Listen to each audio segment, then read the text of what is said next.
Attorney, we understand po na minamandato ng batas yung sabi nga nila sangkaterba na ipinapapasan sa mga ordinaryong mamamayan na bayarin po natin sa kuryente habang ang ibang bansa po ay sinasubsidize ng kanilang gobyerno. Bakit po ganito karami yung kailangan na ipapasan, Sir Attorney, sa mga ordinaryong tao?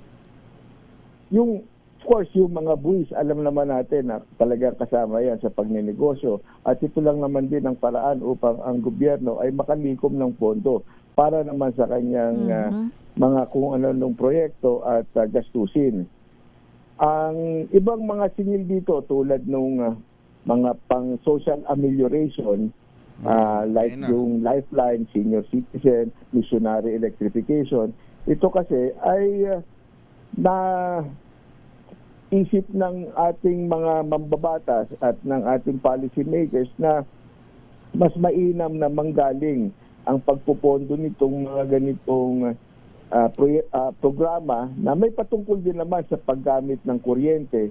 Manggaling na lang ang suporta mula din naman doon sa ibang kumukonsumo ng kuryente.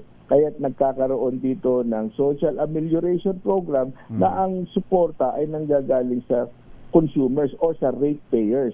Kung ang naging desisyon naman ng gobyerno ay ang gobyerno ang sasagot ng mga gastusin para dyan, ang mangyayari naman yung pondo para dito, hindi man manggaling sa mga nagbabayad ng electricity rates nila, pero manggagaling naman yan sa lahat ng mga taxpayers. Kasi saan naman kukuha din ng gobyerno kundi sa mga buwis na kanyang malilikom mula sa lahat ng mga pupwedeng buwisan.